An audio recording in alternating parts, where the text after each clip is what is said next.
For today's video, we're going to start in by talking a little bit about the Cold War and the Iron Curtain that has descended upon Europe now that World War II has come to an end. So as far as World War II coming to an end, of course it's important to understand that there are going to be two dominant ideologies that are going to be competing for land, space, and people in the world. Those two ideologies are going to be communism and capitalism.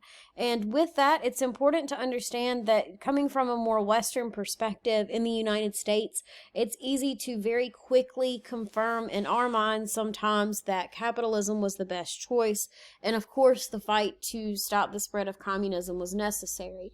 And in some cases, that might have absolutely been the fact. But it's also important to keep in mind that with this, the other side believes the exact same thing. They believed that communism should spread and that communism would be the best for the world. And so, of course, with that, with those ideologies, we have to kind of lay out what they look at. With communism, you see that there's this idea that things should be more collective and there should be more equality. You also, however, will see that there will be a sort of totalitarianism as far as the government, with leaders that are very harsh at times and leaders that can, of course, make ultimate decisions without any sort of checks and balances. You will also see that with communism, while it puts forward this idea of equality, it's not necessarily going to be the case in many cases. And of course, with that, it also is going to leave many people unhappy. As far as capitalism, there's this idea of individualism and freedom. Now, over the course of the 1900s, as we sort of discussed with capitalism, it also can sometimes lead to monopolies. It can lead to the exploitation of workers. But there is this idea that there is individualism in this and that people can choose their own path rather than having a path chosen for them. As far as governments with capitalism, we do see a lot of democracies and republics that will emerge, but again, a more limited government allowing for more individualism for people. As far as this Cold War and this Iron Curtain, here is a picture of what the Iron Curtain looked like. You will see that Western Europe is going to be here. These are areas that are supposed to be more democratic leaning, and of course these areas over here are the Soviet satellite states in 1946. These are areas where the Soviet Union is going to force elections, and they are going to interfere with those elections to ensure that communism is able to spread. If you look at this very specifically, if we think about the Soviet Union being here and Western Europe being here, very importantly, the Soviet Union was trying to create a buffer zone, a sort of section of its own allies that would lead to Western Europe having a tougher time invading the Soviet Union, as had happened previously in both World War I and World War II. Now, as far as what's happening in other parts of the world, we can also talk a little bit about what is known as the Truman Doctrine. In the United States would no longer be isolationist. After World War I, the U.S. had gone back to isolationist policies. After World War II, the United States, they are going to enact this Truman Doctrine that is put forward by President Truman in 1947, in March of that year. And it states, quote, "The United States would support free people who are resisting subjugation by armed minorities or by outside pressures." In other words, they are trying to help other parts of Europe, particularly at this point places like Greece and Turkey, to keep them from accepting money and promises from the Soviet Union and to instead turn towards the United States. A lot of that also comes in with the Marshall Plan. Now, the Marshall Plan is going to sort of be the teeth of the Truman Doctrine. This is where the United States is going to send money to the economies of Europe to help them rebuild after World War II. However, they have to reject communism. This is where the money of the Marshall Plan goes in 1948. We can see that there is, of course, a substantial amount of money sent to places like Turkey and Greece that were fighting communist revolutionaries, but a lot of the money is going to go to the United Kingdom, France, Italy, and again, they're trying to rebuild these economies after World War II. They do not want this idea of equality to seem as appealing as it does to other communist regions. Now, one way that we can really see the division of these powers after World War II comes literally as they divide Germany. So with the division of Germany, I have a map up here to help show this, but we can see that Germany is divided into 4 main sections. East Germany is going to be controlled by the Soviet Union. West Germany will be split into 3 zones. It will be controlled in the north by the British. It will be controlled in the south to the west by the French, and in the south towards the east by the United States. With this, they also are going to divide the capital of Berlin. You can see on the map here that there are 4 different colors in here.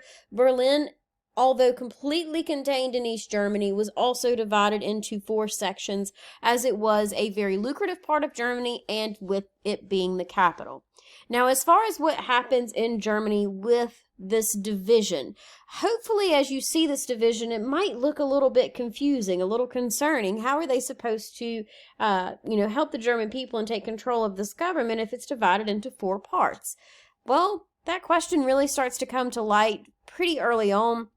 In June of 1948, the French, British, and American zones ended up forming into the nation of West Germany, and eventually you will see that for the Soviets, they will form their own nation within Germany, and they are going to blockade Berlin. They want to keep Berlin for themselves without interference from the United States, France, or Britain, and they are going to close off all highway and railroad links that link East and West Germany together. Now, with this, what happens is that the Allies are going to refuse to abandon West Berlin. So basically what's happened is that this section in here, the blue, green, and yellow, it's blocked off, completely blocked off from being able to get to the west, from being able to get the supplies that they need. They want those people, as well as the nations, to surrender to the Soviets controlling the entirety of the city. Now with this, for the Allies, they are going to refuse, and they are going to begin a massive airlift to help supply the city of Berlin.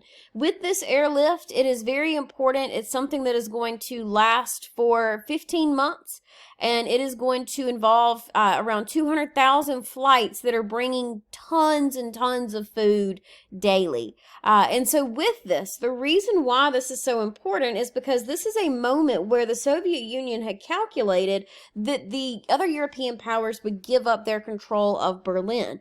However, instead, they found a way around breaking any sort of treaties or laws, a way without using any sort of tanks to end the Berlin blockade or anything like that. Instead, they just dropped food through these planes, and it did eventually work. So for the Soviet Union, they did eventually give up with the blockade after around a year, and they were able to save 2.5 million Berliners without firing a single shot or deploying any sort of war vessels.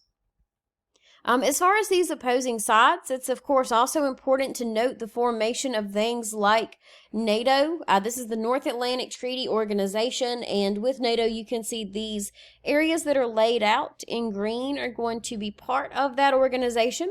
They are going to defend each other against Soviet aggression and in that way against communism. And then you also have what becomes known as the Warsaw Pact in 1955. This is where the Soviet Union is going to form its own alliance system. And with that system, you can see that the Soviet bloc states, places like Poland, Czechoslovakia, Hungary, Romania, Bulgaria, Albania, and East Germany will all be sort of part of this Warsaw Pact. Not only do these pacts sort of symbolize the alliances that have formed, but also the trade agreements that are starting to form as well.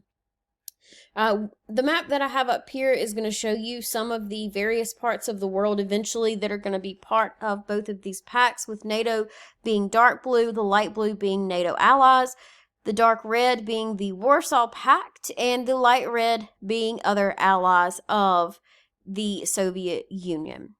Now, for the United States, they also will become involved in other conflicts in the course of the Cold War. We're not going to get into those into detail in this video, but you will see conflicts like the Korean War, as well as conflicts like the war in Vietnam as well, will become very important over the course of the Cold War.